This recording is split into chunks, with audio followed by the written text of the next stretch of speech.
Précisément, nous allons échanger sur l'acte de naissance. Ce qu'il faut savoir, et je demande à la population de bien saisir ce que je dis, la naissance survenue en formation sanitaire doit être déclarée 30 jours suivant la date de survenance de ce fait d'état civil qui est la naissance.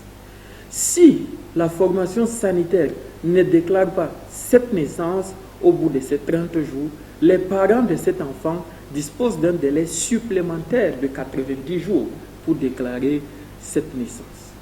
Maintenant, ce qui se passe généralement, il y a d'autres tranches de déclaration qui sont à savoir à partir de 91e jour avant 6 mois.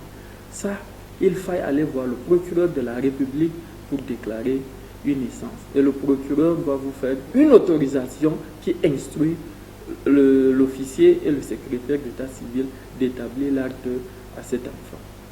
Au-delà de ces 6 mois, nous avons la phase la plus compliquée et la phase la plus coûteuse.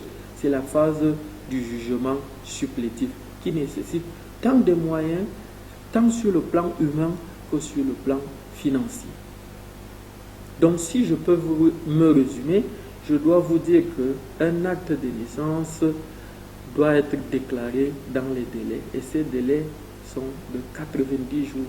Par rapport à ces enfants identifiés qui n'ont pas d'acte, je dois d'abord vous dire que le BUNEC n'établit pas les actes de naissance.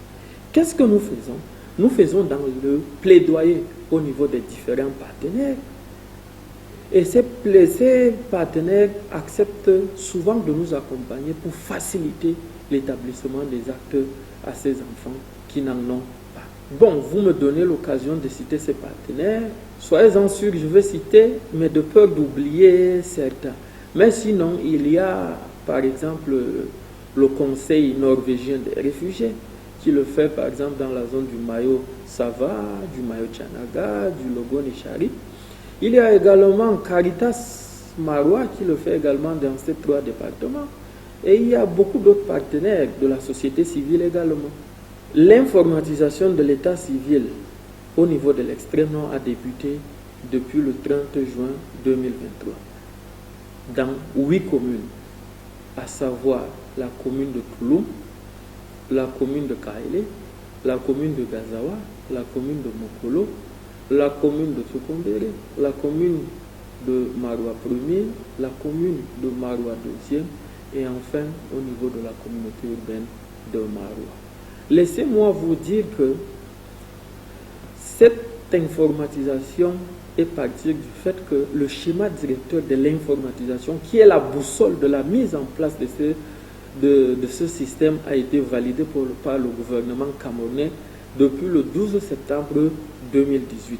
Et depuis la mise en place de ce système informatisé au niveau de ces 8 communes, je dois vous dire que plus de 14 000 actes de naissance et de décès ont été établis.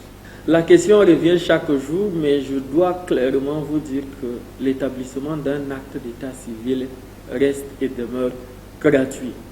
Mais malheureusement, nous constatons sur le terrain qu'il y a des parents qui se plaignent du fait que l'établissement des actes d'état civil sont devenus payants. Mais ce que je dois dire, et merci de cette occasion, je dois remercier Daï TV parce que je dois peut-être, de la voix la plus autorisée, vous dire aujourd'hui, et là j'appelle le sens de responsabilité de ces acteurs de l'état civil, à savoir les officiers et secrétaires d'état civil, que l'établissement d'un acte d'état civil est gratuit. Et régulièrement, la direction générale du BUNEC organise des missions de contrôle à cet effet.